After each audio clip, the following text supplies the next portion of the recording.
자, 반갑습니다. 대가들의 투자비법 성명석 소장입니다. 이 시간 9번째 시간 이어서 진행하도록 하겠습니다. 나이스 스탁입니다. 어제는요, 외국인이 유가증권 시장에서 약 6개월 만입니다. 최대 규모의 그 순매수에 나서면서 코스피 지수를 1880선으로 끌어올렸습니다. 오늘은 좀 약보합으로 끝을 맺었는데요.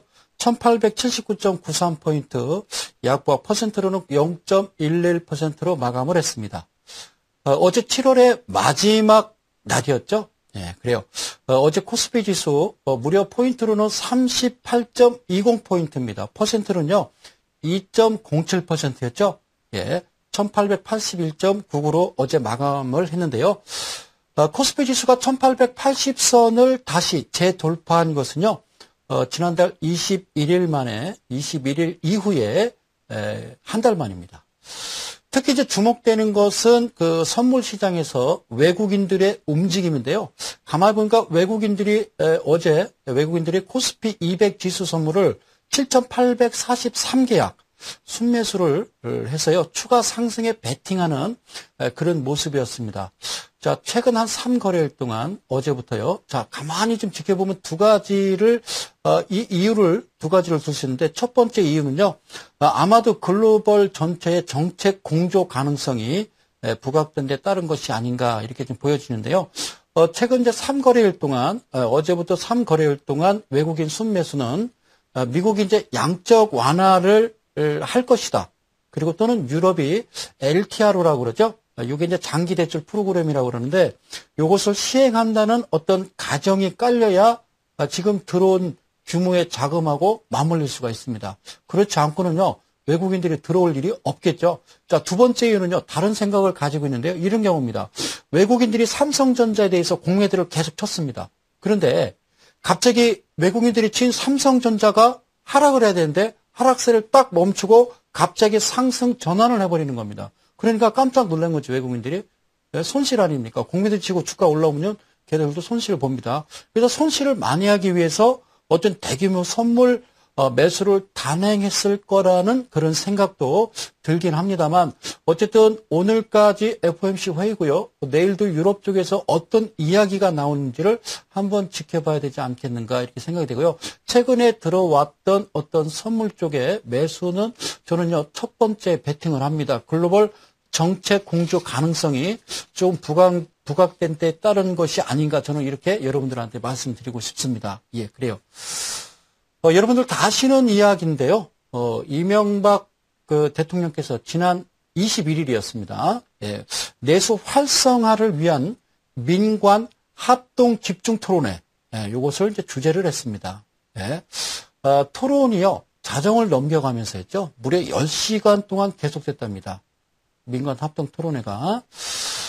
다시 말씀드려서 지금 이제 유럽발 위기로 전 세계가 아주 꽁꽁 얼어붙은 상황이라는 얘기죠.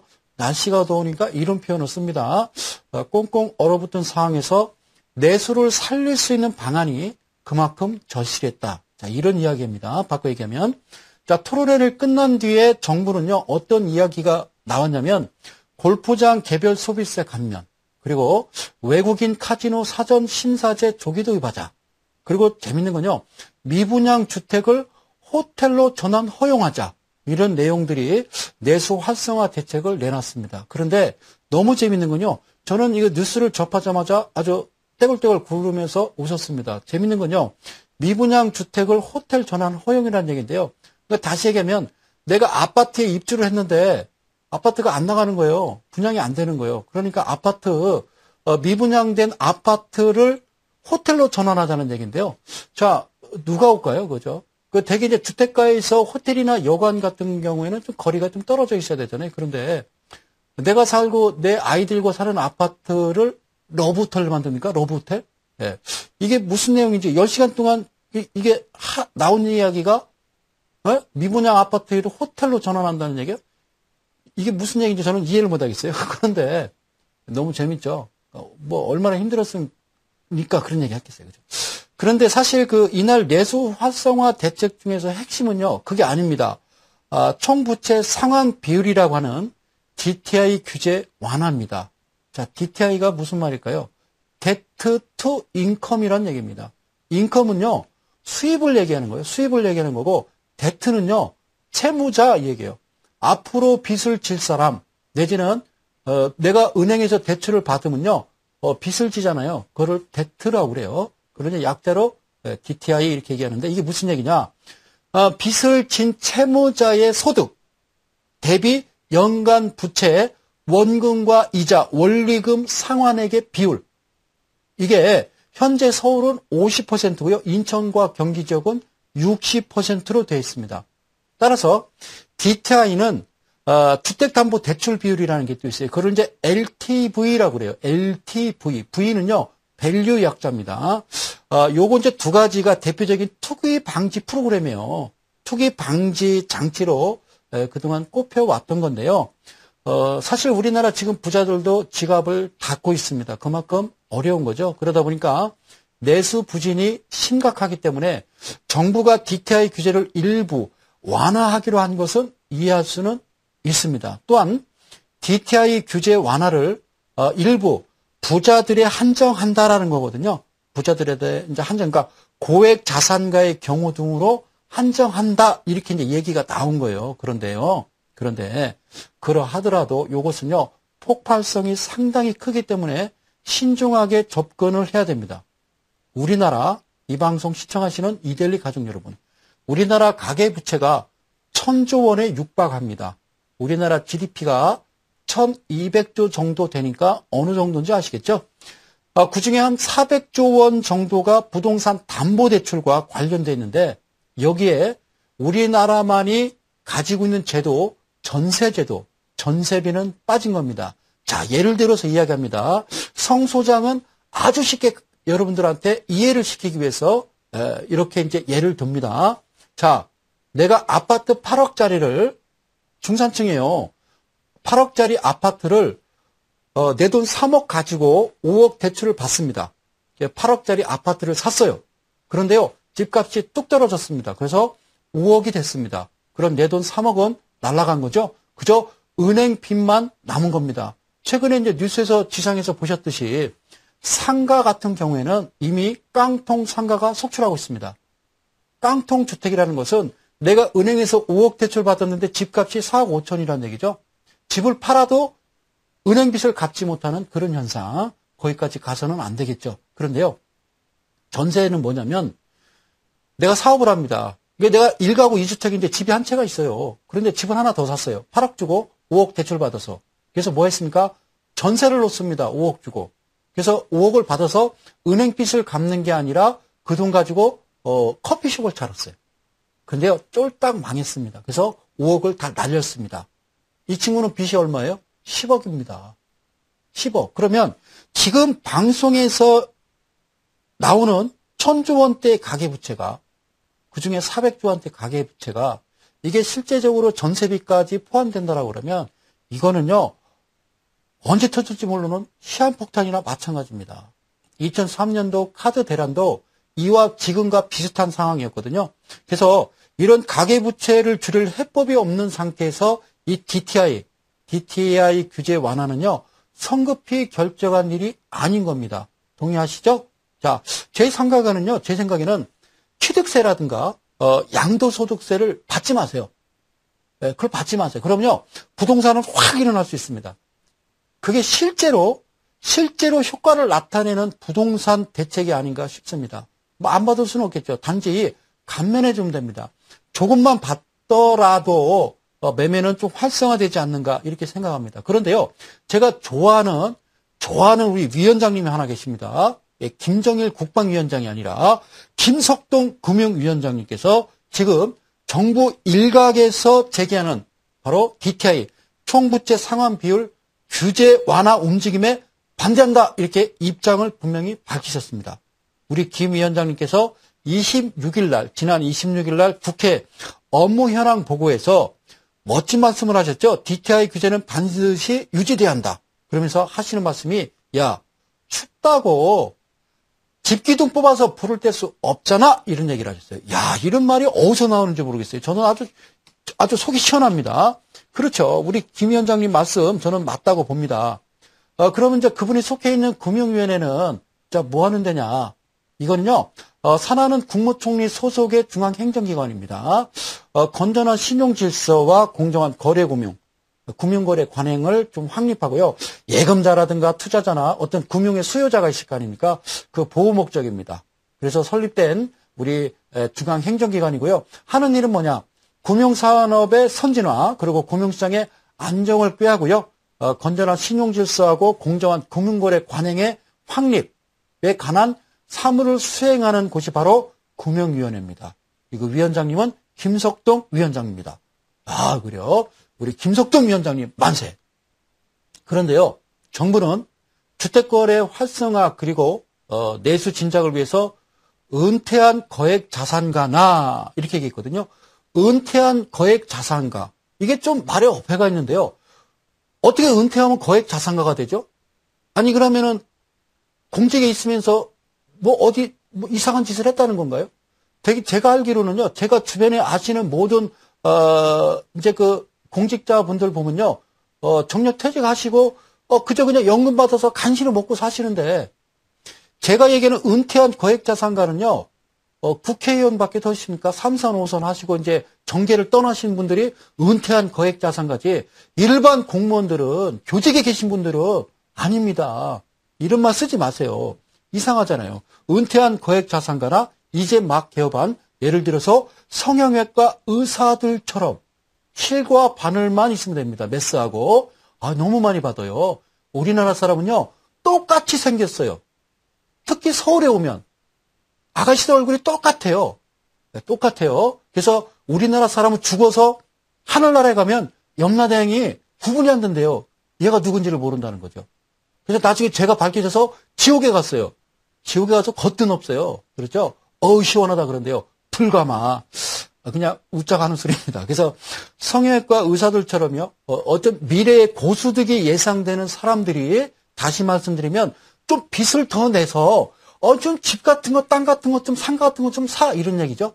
제 식으로 풀어 얘기하면 대출을 받을 수 있게 하겠다 이런 얘기입니다. 물론 어떻게든 시장을 살려보려고 하는 정부의 심정을 이해 못하는 건 아닙니다. 하지만 지금의 시장이 얼어붙은 이유는 DTI 규제 때문이 아닙니다. 그런데 지금 현재 모 당에서 모 대통령 후보가 DTI를 아예 없애버리겠다는 이야기도 나온 적이 있었습니다. 이거 충격적인 이야기가 나왔었는데요. 집값의 추가 하락에 대한 두려움 때문이죠. DTI 규제 때문에 지금 부동산 경기가 침체된 건 아닙니다. 사실 양날의 칼인데요. 만일 가계대출을 더 늘렸습니다. 물론 이제 그 고소득자죠. 은퇴한 거액 자산가 그분들 사실 그분들이 집을 샀어요. 그래서 부동산 시장이 활성화돼서 집값이 크게 올랐다라고 예를 듭시다. 그러면요. 은퇴한 거액 자산가나 이제 막 개업한 의사분들은 돈을 많이 벌겠죠? 그러면 결국엔 정부가 또 그분들을 돈을 벌게 해주기 위해서 투기를 조장시켰다 이런 얘기가 분명히 나옵니다. 하지 마세요. 반대일 경우도 있죠. 물론요. 거꾸로 집값이 뚝 떨어지게 되면 우리나라 마지막 남은 보루 우리 중상층들은 작살이 나는 거죠. 그죠? 하우스푸어가 되는 겁니다. 은퇴자나 의사들까지 어려움에 처할 가능성은 있습니다. 그래서 어떤 경우라도 대출을 확대해주는 이런 DTI 이런 규제 완화는 별로 설득력이 없습니다. 우리 뭐 서민하고 관계없는 얘기니까요. 그래서 우리 김석동 위원장님이 반대하고 나선 것도 그런 이유일 겁니다. 위원장님 참 멋집니다. 그 위원장님 말씀은 가계부채를 어떻게 해결하는 게 지금 최우선 과제지 그건 아니다라는 거죠. DTI 일부 보완은 몰라도 전면적 규제 완화는 이거는 곤란하다 이런 입장을 재확인하셨습니다. 1,000조 원대에 육박하는 가계부채는 2010년도 기준으로 GDP 대비 우리나라입니다. 가계부채 비율이요. 우리나라가 81%입니다. 지금 유럽에서 그 디폴트 BJR, 배째라 그 약자입니다. 디폴트 지금 뭐 선언을 하네 안 하네 그러고 이제 유로존을 탈퇴하네 안 하네 이런 얘기 나오는 그리스조차도 여러분들 61%입니다. GDP 대비. 뭐 GDP가 뭐 게임은 안 되겠습니다만 물론 그러면 OECD는요. OECD의 평균 73%보다도 상당히 높습니다. 가계부채는 더 이상 늘려서는 안 됩니다. 대한민국 경제, 소비를 그동안 약 10여 년이 넘게 받쳐온 핵심의 축 또한 투기와 거의 사기성에 가까운 욕망 때문이 아닌가 저는 그렇게 생각을 해봅니다. 가끔 저도 TV 방송에서 보면 장관이 바뀔 때마다 후임 장관 내정자들의 청문회를 보면서 중산층 이상의 과잉소득, 중산층 이상의 과소비의 배경이 과연 그분이 장관 하기 전직 있었던 그 관료직에 있을 때 임금 소득에 기인한 것인지 아니면 부동산 투기나 주식 투자 펀드 등에 의한 금융 자산 투기 소득 때문인지는 우리 모두가 한번 깊게 생각을 해봐야 되겠다. 이런 생각이 듭니다. 세상을 올바르게 세상을 따뜻하게 이데일리 가족 여러분. 뉴 노멀이라는 말이 있습니다. 뉴 노멀. 이 말은요. 시대 변화에 따라 새롭게 떠오르는 기준이라든가 표준을 뜻하는 말이 뉴 노멀입니다. 2008년 우리가 예상하지 못했던 글로벌 경제 위기 이후에 부상한 새로운 경제 질서를 일컫는 말이 바로 뉴 노멀이란 말입니다. 거품이 사라진 사회에서 저성장, 저소비, 높은 실업률, 고위험, 규제 강화, 미국 경제 역할의 축소 이런 것들 글로벌 경제 위기 이후에 전 세계 경제에 나타난 바로 뉴 노멀 현상으로 논의되고 있습니다. 시장의 메커니즘. 여러분들은 지금의 이런 상황 마음에서 수용해야 됩니다. 그래서 주가도 빠진 겁니다. 왜 이렇게 빠지는 거야? 그거는 정부 문제가 아닙니다. 정부를 믿으라는 게 아니라 그리고 이번에 2012년 야 대통령이 누가 되는 거야? 대통령이 누가 되면 주가 오르려나? 이게 아니라 이 시대를 살아가는 우리 대한민국 국민 여러분들의 마음 자세를 고치는 것을 의미합니다. 시대에 순응하십시오. 이게 바로 뉴 노멀입니다. 일본 아시죠? 가계부채 무려 한 30년 가까이 그대로 지금 L자 형태입니다. 가계부채와 대공황. 물론 가계부채는 국민이 가지고 있습니다만 일본에서는 지금요. 자가용 없이 다니는 분들이요. 미덕이 되어가고 있습니다. 네, 자가용 없이 다니는 사람이 미덕이 되어가고 있고 미국에서는요. 사무실 임대가 안 됩니다. 그러니까 시간 타임으로 쪼개서 빌려 쓰는 일들이 이미 일반화된 지가 오래입니다. 유럽 가볼까요? 유럽은요. 자식들이 그전에 나가 살았어요. 스페인은요. 대학생들에게 집 담보대출을 해줘가지고 저 모양 된 거거든요. 그런데 지금 바뀌었습니다. 유럽이. 자식들이 부모 집에서 얹혀 사는 일이 이제는 일반화되어 가고 있습니다. 3인 성호라는 말이 있습니다. 세 사람이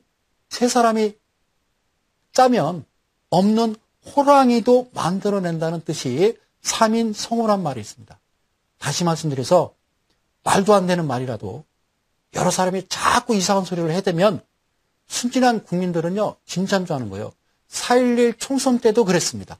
총선 전에도 대형마트 규제로 인해서 사실 일어난 후폭풍에 대해서는 누구 하나 거기에 책임지는 사람이 없더라는 겁니다. 대형마트 때문에 재래시장이 죽고 대형마트 때문에 슈퍼가 죽고 그런요 유통 과정을 개선시키면 되는 거 아니겠어요? 대기업에서 똑같은 치약을 납품할 때 대형마트와 동네 상권하고 똑같이 주면 우리 슈퍼 갑니다. 그런 문제. 그 슈퍼 조그맣게 그 구멍가게 하시는 분들이 남는 이득이 있어야 될 거 아닙니까?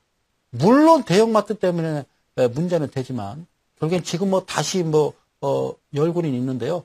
그로 인한 어떤 농수산물 같은 그런 어떤 처리 못하는 그런 물량들, 가격 폭락, 밭을 갈아엎는 그런 거에 대해서는 누구 하나 이야기를 하지 않더라는 겁니다. 이제 대선입니다. 또 이런 얘기 나옵니다. 그죠? 경제민주화. 과연 우리 대한민국 국민들은 이제는 똑똑해져야 된다. 인간이요. 하나의 거짓말을 시키기 위해서는 7가지 진실을 말해야 된다는 이야기가 있습니다. 그런데요.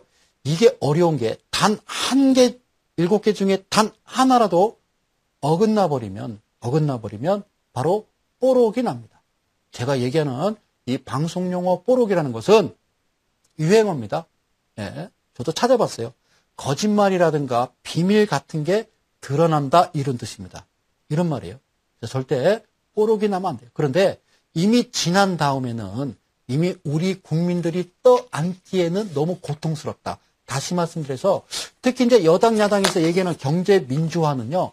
진짜 잘 차근차근 심도 있게 생각해서 잘 처리를 해야 된다. 왜 그러느냐? 이 방송은 증권 방송입니다. 자, 주가 빠집니다. 그래서 저는 심히 걱정됩니다. 그래서 오늘은요. 물론 이제 그 풍류 캔들과 풍류 라인을 가지고 여러분들한테 해드릴 것은 자, 업황별로 섹터별로 한번 지켜보자. 섹터별로 지켜보자. 지금 이제 여러 가지 섹터가 있죠.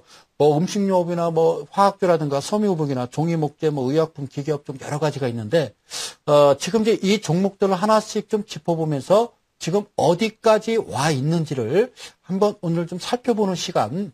자, 이제 앞으로 이제 오늘 내일 저 미국과 유럽에서 어떤 소식이 나올지 모르겠습니다만 예전 같으면 이제 PMI 지수, 중국의 PMI 지수 같은 경우에도 이런 식으로 오늘 같은 결과가 나온다라고 그러면 사실 악재고 주가는 오늘 크게 쏟아졌을 겁니다. 허나 그런데 이제는 웃긴 게 뭐냐면요. 기대감입니다. 야, 그만큼 안 좋으니까 이제 어떤 그 부양책을 내놓을 것 같아. 라는 어떤 기대감으로 주가는 흘러가고 있습니다. 그렇게 생각한다라 그러면 역시 미국의 버냉키는 머리가 좋은 겁니다. 기대감 하나로 다시 13,000포인트까지 다우지수를 올려놓은 거 보면 참 똑똑한 친구예요. 그런 친구가 우리나라에도 있었으면 좋겠습니다. 자, 그래요. 고맙습니다. 자, 차트로 넘어가서 한번 보시도록 할게요. 차근차근 갑니다. 대형주는 보실 필요는 없고요. 일단 중형주와 소형주부터 한번 짚어가도록 하겠습니다. 우선 기술적 분석으로 한번 들어가서 차트를 보면서 제가 설명을 드릴 테니까요. 한번 보실게요. 제가 좀 빨리빨리 진행할 테니까 눈만 크게 뜨고 보시면 되겠습니다. 고맙습니다. 뭐 대형주는 보실 거 없습니다. 왜? 우리 개인 투자자들은 대형주 없습니다. 거의 소형주죠. 그렇죠. 자, 여기 보시면요. 여기 보시면 자, 일단 이제 그동안 주가가 상당히 많이 밀렸습니다. 그죠? 많이 밀렸다가 지금 이 위치에 도달해 있죠? 자, 여기다가 제가 동그라미를 치고 자, 차트를 또 좀 확대를 해서 보면 이쪽에서 이렇게 크게 쏟아지는 모습 보이죠? 예, 크게 쏟아지고 얘는 이미 예전부터 있었다라는 얘기죠. 그래서 요 지금 제가 얘기하는 풍력 캔들 즉 갑순이라고 얘기했습니다. 갑순이가 쏟아지게 되면 그 이후부터는 시작을 알리는 거라고 제가 누누하게 몇 번 말씀드렸는데 이 밑에 부분에서 이렇게 긁어서 올리면 어떻게 되죠? 양봉, 음봉, 양봉. 자, 세 가지가 있다고 그랬어요. 첫 번째, 양봉이 4개일 경우 양양. 두 번째입니다. 두 번째. 자, 2번과 3번 캔들이 음봉일 경우를 두는 겁니다. 첫 번째와 끝은 양봉이라고 그랬죠? 양봉, 음봉, 양봉. 자, 마지막 양봉 2개. 양봉, 음봉, 양봉. 자, 4개의 캔들을 뒀을 때 이런 모습이 나타나게 되면 그리고 우리가 보는 제가 여러분들한테 설명해 드리는 자, 저만의 이동평균선 위에 안착을 하게 되면은 여기서부터는 본격적인 상승을 알리는 거다. 이런 말씀을 여러분들한테 누누하게 드렸습니다. 아셨죠? 그러면 이 차트를 지금 주봉으로 들어가서 여기서 지금 확대해서 보면요. 너무 재밌습니다. 확대해서 보시게 되면 이쪽에서도요. 지금 이렇게 지지라인 나타나고요. 지지라인 나타나고 지금 전체적으로 이렇게 보면요. 요게 하나의 캔들을 보면 요 밑에서 지금 꼬리 달고 자, 이번 주 양봉을 나타내고 있습니다. 그러면 여기서부터는요. 자, 우리가 알고 있는 요런 게 바로 쌍바닥인데 바닥 중에서 우측 바닥이 직전 바닥보다 높아진다. 즉 저점이 점점 높아진다 이렇게 보시면 되겠죠. 그러면 당연히 고점도 높아지고요. 저점도 높아지는 거죠. 그러면 어디까지? 일단은 이쪽 부분까지는 한번 치고 올라갈 수 있는 겁니다. 아셨죠? 제가 여기다가 그냥 대충 쌍바닥을 이렇게 그려본다라고 그러면 이렇게까지 올라가죠. 그런데 착각하는 게 뭐냐면요. 우리는 이미 쌍바닥을 만든 그 캔들 위치에서 되게 매수 들어가죠. 매수 들어가면 100% 눌립니다. 그래서 내가 사면 항상 주가가 내려가는 이유도 그런 이유죠. 그러면 지금 위치가 매수 위치인 거죠. 이미 쌍바닥을 이미 시연하고 캔들이 만들어진 상태에서는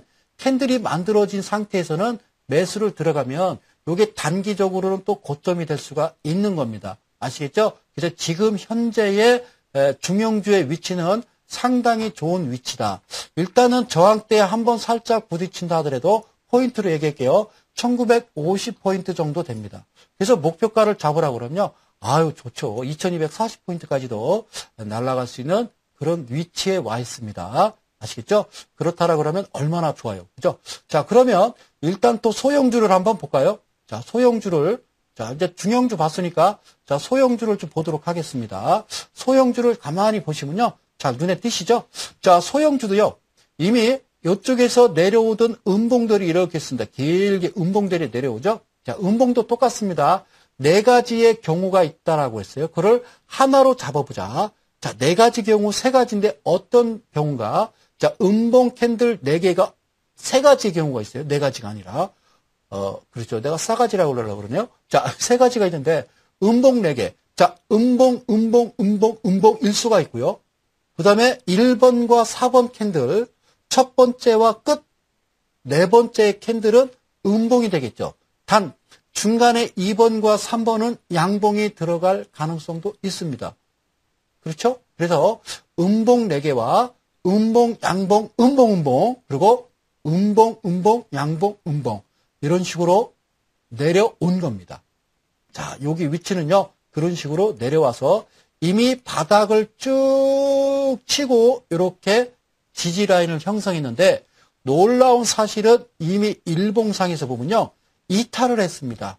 그러면 여러분들은 여기가 지진 줄 알았다가 이탈을 하자, 야, 더 추가로 하락할 것이다라고 여러분들이 일단 겁을 먹는 겁니다. 그런데요, 그렇지는 않거든요. 이 정도 위치에서 본다라고 그러면 그럴 가능성을 갖고 있는 거죠. 야, 이게 무슨 일이야? 라고 생각하죠. 내가 여기 지진 줄 알았더니 이게 일봉상 이탈을 했어. 라고 생각을 한다는 거죠. 그런데 이 방송을 시청하시는 우리 이델리 가족 여러분, 그렇게 보지 마세요. 주식은요, 주봉을 기준으로 보십시오. 주봉을. 일봉은 내가 스윙, 즉 한 3일에서 일주일을 좀 가져갈 때, 즉 짧게 이야기하면 한 3일 정도 보시고요. 대개 주봉을 보면서 여러분들이 기준을 잡으시는 게 상당히 매매하시는데 편안합니다. 아시겠죠? 그래요. 자, 그러면 여기를 잘 이해를 해야 됩니다. 자, 제가 여기다가 이렇게 지금 차트를 갖다 대고요. 여기서부터 이렇게 좀 확대를 해서 보여드리겠습니다. 자, 여기가 지지 라인인 줄 알았던 그 라인이 이탈이 되던 때가 2012년 6월 4일입니다. 놀랍게도 이날이 월요일입니다. 6월 4일, 6월 5일, 6월 6일은 현충일입니다. 쉬는 날이니까 장이 열리지 않았겠죠? 그리고 요 두 개의 캔들, 그러니까 월, 화, 목, 금이 되는 거죠. 그런데 여기까지 지금 정확하게 제가 이렇게 캔들을 그려봤더니, 캔들을 네모 박스를 쳐봤더니요, 요쪽에 지금 이동평균선이라고 하는 요 자체에 저항대에 정확하게 부딪히더라는 겁니다. 그래서 여러분들이 잘 그려야 됩니다. 잘 보세요. 우리가 여기서부터 여기까지인데요. 여기서부터 여기까지인데 제가 여러분들한테 잠깐 설명해 드릴 테니까 자, 놀라지 마세요. 자, 주봉이라는 것은요. 월요일 날 아침에 9시에 시가가 형성이 되고 금요일 날 3시 종가입니다. 3시에 종가입니다. 그게 하나로 이루어져서 캔들이 만들어지는 거죠. 그러면 여기가 시가가 되는 거죠. 그죠? 종가는요. 당연히 여기가 종가가 되는 겁니다. 그러면 캔들은 이렇게 만들어지는 거죠. 그죠? 이렇게 만들어지는 거죠. 이렇게 만들어지고 여기 시가로부터 올라왔으니까 윗꼬리 그리고요. 밑꼬리를 그리겠죠. 그죠? 여기니까요. 당연히 밑꼬리를 그리죠. 예, 그러면 캔들은요. 사실 캔들 자체는 밑에 시가로부터 종가가 올라갔으니까 양봉이지만 직전에 캔들을 5개를 이렇게 모아보면요. 사실 개파락한 겁니다. 자, 개파락한 겁니다. 개파락했기 때문에 사실이 이거는 마이너스 주간입니다. 마이너스 주간입니다. 캔들은 빨간색일지 모르더라도 그렇죠? 자, 이렇게 그려지는 거죠. 그러면 당연히 이쪽 부분은요. 꼬리가 되는 겁니다. 그러니까 당연히 여기는 지지를 했다라고 보는 거죠. 일봉상에서는 이탈을 했기 때문에 여러분들이 내가 여기 지지 않고 매수를 들어갔는데 갑자기 툭 떨어져 버리면 여기서 겁을 덜컥 먹는 거죠. 야, 이 큰일 났구나. 아, 내 그럴 줄 알았어요. 아, 또 떨어지는구나 생각하고 딱 여러분들이 매도를 하고 나면 주가는 여기서부터 다시 움직이더라는 거죠. 자, 그래서 다시 이쪽으로 이렇게 보고요. 또 한 가지, 자, 주봉으로 잠깐 들어가 보면 그 자리가 바로 캔들을 키워서 제가 선을 가만히 가져다가 대면 여러분들은 확인을 해드려야 되거든요. 확인을 해드려야 됩니다. 이렇게. 아유, 다시요. 자, 제가 화면을 좀 제대로 좀 줄여서, 현기증 나죠? 자, 요 캔들입니다. 보이십니까? 이 캔들입니다. 그리고 날짜를 보면요. 네, 날짜를, 다시요. 날짜를 보면 그날입니다. 다시, 요 캔들, 제가 동그라미 쳐서 요 날입니다. 자, 요 날, 그냥 캔들만 좀 확대를 할게요. 실제적으로는 여기에 지지한 거죠. 지지하고 종가상 올라간 거니까, 일봉상 보면 이탈했다 생각하지만 이탈한 게 아니라는 거죠. 그러면 주가가 올라갔다가 여기서 다시 무너질 때도 이 친구도 똑같은 모습입니다. 그럼 이 캔들을 한번 일봉에서 한번 뒤져봐야 됩니다. 일봉에서 뒤져보면, 자, 제일 이제 깊게 내려왔던 음봉 길이가 이 길이거든요. 자, 음봉 길이가 이 길입니다. 그런데 자, 여기서부터 제가 한번 그림을 그려보도록 할게요. 여기서부터 7월 27일 여길 겁니다. 자, 여러분들 달력을 가져다 놓고 한번 달력을 한번 쳐다보십시오. 이 방송 시청하시는 우리 이데일리 가족 여러분. 자, 제가 알기로는요. 이날 월, 화, 수, 목, 금 이렇게 되어 있습니다. 월, 화, 수, 목, 금 이렇게 되어 있습니다. 이렇게 볼 때 자, 음봉 3개 내리고 양봉 2개 올라가는 이런 모습이 되면 자, 여기서도 한번 캔들을 한번 그려보자. 자, 다시요. 삭제하고 여기서부터 다시 한번 설명드릴게요. 7월 23일이 월요일이고요. 7월 27일이 금요일입니다.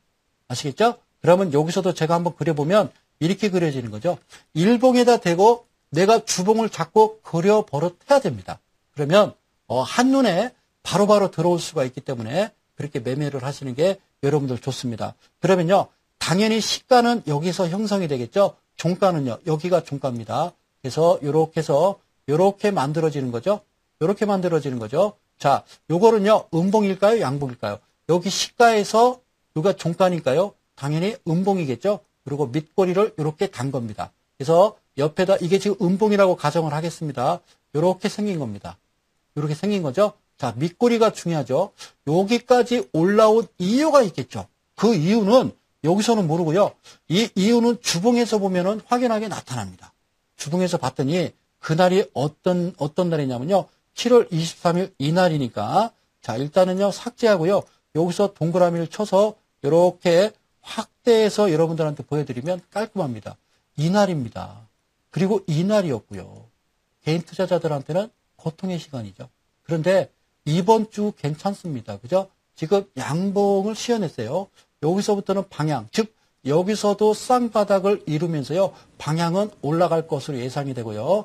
1차적으로는 이 부분까지는 좀 도달할 것으로 제가 볼 때는 예상을 합니다. 자, 여기까지 내려온 요 캔들을 전체적으로 하나로 아우를 때도 중심 라인을까지 긋더라도 여기까지는 반등은 분명히 반드시 있다라고 본다라고 그러면 여러분들이 지금 가지고 계시는 중형주나 소형주 이런 종목들, 자, 이 종목은 코스피를 이야기하는 겁니다.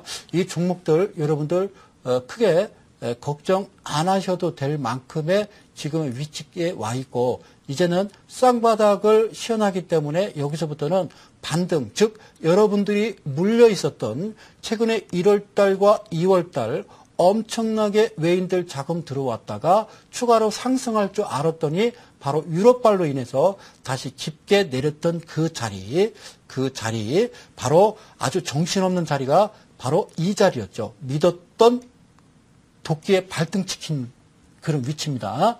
그래서 여기서 다시 지금 모아서 가는 모습 괜찮습니다. 그러니까 걱정 안 하셔도 되고요.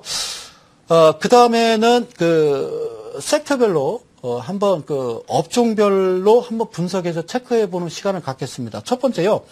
음식료업부터 좀 보겠습니다. 음식료업 하면은 우리가 생각나는 건요. 이건 경기 방어주다 이렇게 얘기합니다. 그러니까 경기 침체, 주가가 오르지 않고 침체 때 나름대로 선방하는 업종이 바로 이런 음식료 업종인데요. 이걸 내수 관련주 이렇게 얘기합니다. 내수 관련주 이렇게 얘기하는데 그럼 이제 이 종목 내수 관련주의 음식료업은 지금 차트가 어떻게 만들어져 있는지를 한번 차트를 길게 줄여서 봤더니 그래요. 역시나입니다. 그래서 제가 차트를 이렇게 줄여봤더니 잘 보세요. 여기가 2007년도였습니다.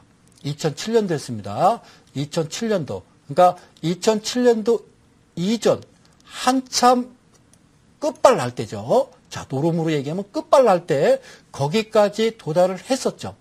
다른 종목들은 좀 지지부진하는 동안 물론 차화정 종목은 같습니다만 지금 음식료업이 직전 2007년도까지 이렇게 도달했다라는 것은 이제 우리가 알고 있는 나름 선방해주는 경기 침체 때 경기 방어주 내지는 내수 관련주가 직전 고점을 2007년도로 봤을 때 여기까지 왔다라고 그러면 자 이제는 내가 물려있는 종목들도 일단 일어날 때가 된 거 아냐라고 여러분들이 생각을 하셔야 된다는 겁니다. 아시겠죠? 자, 어렵습니까? 어렵지 않죠? 그래요. 그러면, 일단은, 섬유의복 쪽을 보겠습니다. 상당히 많이 빠져 있거든요. 자, 섬유의복 하면요. 우리가 1970년대에 수출 품목이 와이셔츠하고요. 가발 이런 겁니다. 저 어렸을 때 기억으로도 머리카락 파래 하고 돌아다녔던 그 시대가 1970년대입니다. 그리고 옆집 누나는요 공장에 다니셨는데 그때는 뭐 어린 나이에도 다녔어요. 예, 그래요. 공장에 다니는데요. 누나 어디 다녀 했더니요 와이셔츠 단추 달러 다닌다고 하더라고요. 그래서 그때 당시에는 그랬어요.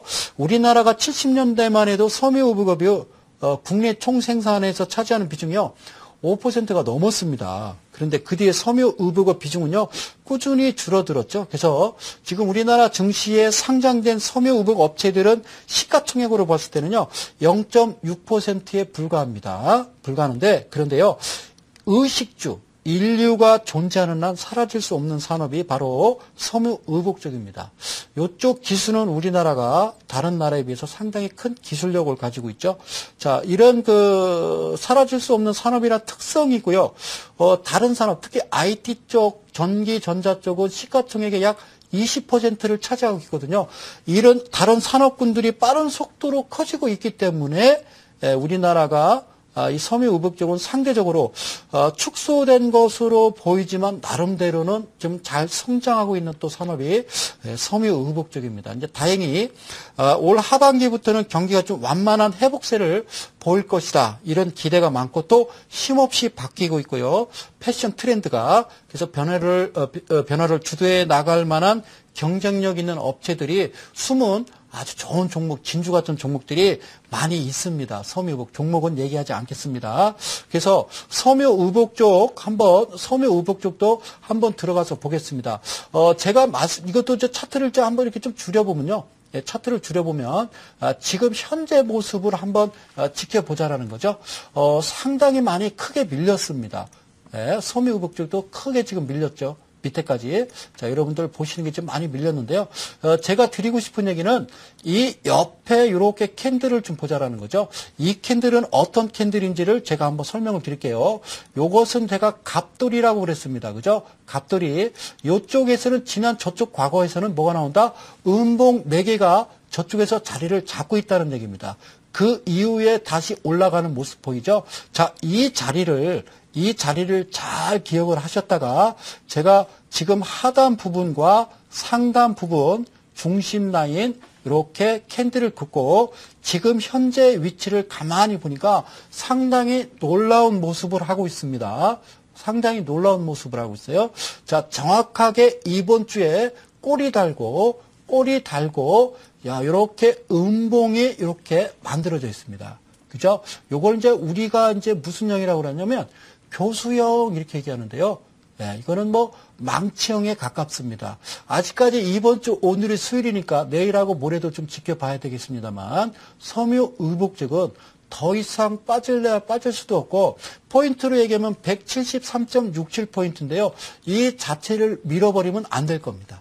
밀어버리면 이쪽 그 섬유회복 쪽은 조심하셔야 됩니다. 그래서 지금 현재 위치는 여기서 이평선 요 구간까지는 반등할 겁니다. 반등했다가 잠깐 조정을 주더라도요, 이제 충분히 이제 안착하고서 다시 반등을 할 수 있는 그런 기회를 분명히 모색할 겁니다. 그래서 섬유의복 쪽은 괜찮으니까 여러분들 좀 관심을 가져도 된다.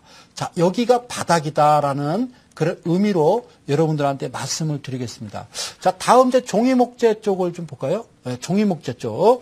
요즘 이제 코스피 지수가 외국인들의 매수세에 의해서 좀 오름세를 이어지면서 종이목재 업종의 강세 흐름도 조금씩 두드러지고 있습니다.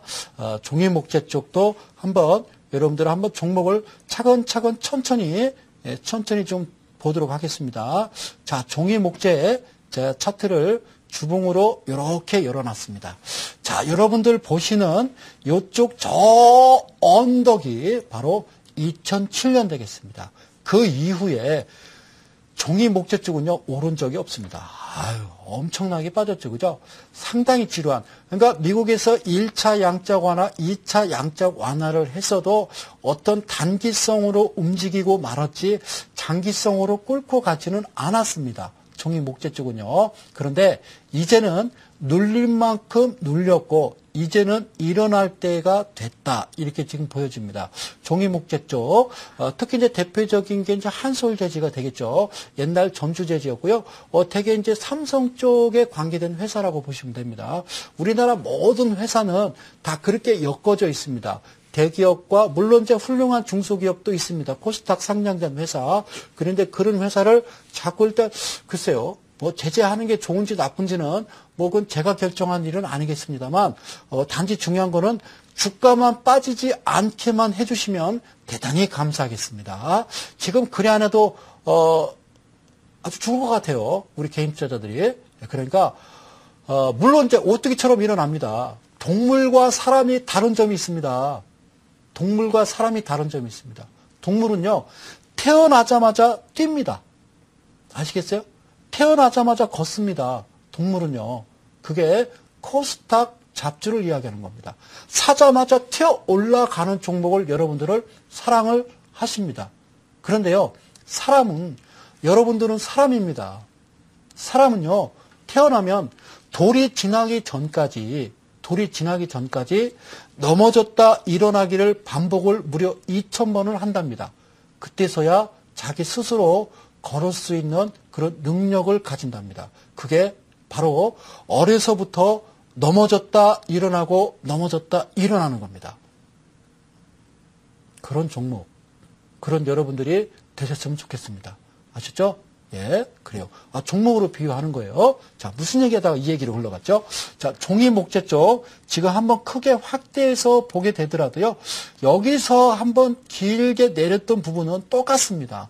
모든 종목이 1, 2월 달, 밑에 보면 2012년 1, 2월 달까지는 잘 올라갔다가 추가로 갈 것 같았으나, 내지는 지지하고 갈 것 같았으나 가지 않고 밀렸는데, 밀린 자리가 짜고 친 듯한 그런 모습이죠. 자, 제가 말씀드리는 것은 이 선은 이미 나타났었다라는 얘기입니다. 이 선은 우리가 이미 알고 물고 가는 종목이기 때문에, 물고 가는 어떤 라인이기 때문에 여기는 우리가 알고 있는 지지 라인이었단 말이죠. 그런데 얘가 어디까지 내려올 것이냐라는 거는 반등하기 전까지는 우리가 들어가서는 안 되겠죠. 그런데 이 모습 보니까요. 지금 쭉 훑어보면요. 정확하게 그 자리에 지지하고 지금 눌림목 구간이기 때문에 방향은 100% 윗방향입니다. 아시겠죠? 자, 윗방향입니다. 걱정하지 마시고요. 자, 다음에 이제 화학주를 보겠습니다. 여러분들 이제 화학주 쪽에 많이 좀 물려 계신 분들이 많아요. 지난해 증권시장, 지난해가 아니죠. 2009년부터 사실상 증권시장을 휩쓸었던, 물론 2000포인트까지 갔었죠. 1차 양적 완화, 2차 양적 완화로 인해서 올라갔던 그 주가. 결국에는 내가 가지고 있는 종목은 올라가지 않았습니다. 그게 바로 여러분들 알고 계시는 차화정이라는 종목이었습니다. 차화정이라는 종목이었었는데요. 이종 차화정이라는 종목 중에서 자동차 화학 종이죠. 화학주가 올해는 영 지지부진합니다. 그러니까 지난해 8월달 여름, 7월 말 8월달 딱 이맘때와 비교하면요. 주가가요. 지금 반토막이 났습니다. 그렇죠? 자, 오늘도 PMI 지수가, 중국 지수가 지표가 발표됐고요. 중국 같은 경우 2분기 GDP 성장률이요. 여러분들 아시다시피 7.6%에 그쳤고, 3분기 GDP 성장률은 7.4%를 기록할 것이다. 이런 전망을 내놨는데, 제 생각은요, 중국의 이번 3분기에 대한 GDP 성장률은요, 지금 이 흐름대로 간다라고 그러면, 오늘 FOMC 회의와 그리고 내일 유럽에서 어떤 이야기가 나오냐에 따라서 이제 다 왔다라는 거죠. 중국은요. 3분기에는 못해도 9% 정도는 성장을 해줘야 됩니다. 그래서 2012년도가 끝났을 때 평균을 낼 거 아닙니까? 1분기에서 4분기까지 합산을 했을 때 전체적으로 8%를 잡고 있기 때문에 이번 하반기, 즉 3분기와 4분기는 괜찮을 것으로 예상이 됩니다. 아셨죠? 그래서 화학주에 대해서는 시장 투자자들 사이에서는 중국의 경기 둔화가 지금 심화되고 있는 만큼 중국 정부가 어쨌든 경기 부양책을 내놓을 것이라는 거죠. 오늘과 내일 미국과 유럽에서 나오는 이야기에 따라서 중국도 많은 변화가 있을 것으로 예상이 됩니다. 따라서 화학주는 여러분들 좀 관심을 가져볼 만하지 않는가 이런 생각을 한번 가져봅니다. 자, 일단은 한번 차트로 들어가서 보시게 되더라도요. 상당히 좋아 보입니다. 제가 말씀드린 것은 지난 2000 몇 년요? 그렇죠. 2011년도 이 자리가 결국에는요. 7, 8월 달입니다. 그러니까 여기다가 지금 이렇게 선을 쭉 그어보면요. 7월 달, 8월 달이거든요. 7월달, 8월달입니다. 그러니까 쌍봉을 만들었던 자리, 우측봉이 낮아지는 그 자리에 비해서 지금 위치가요. 반토막이라는 얘기예요. 그러면 지금 위치도요. 상당히 깨끗하기 때문에 여기서는 방향은요. 100% 우상향일 거다. 예, 100%는 없겠습니다만 그렇게 보시고 이것도 손절은 있습니다. 하여튼 감사합니다. 벌써 그냥 1시간이 훌딱 지나갔습니다. 자, 고맙습니다. 자, 내일도 또 시간이 되시면 이데일리 온 풍류클럽에서 어김없이 변함없이 저녁에 여러분들 다시 뵙기로 하고요. 오늘은 여기까지입니다. 자, 오늘 저녁에는요. 축구 경기가 있다고 그래요. 런던 올림픽에서 선전하고 있는 우리 선수들께 힘찬 격려의 박수 보냅니다. 여기까지입니다. 고맙습니다.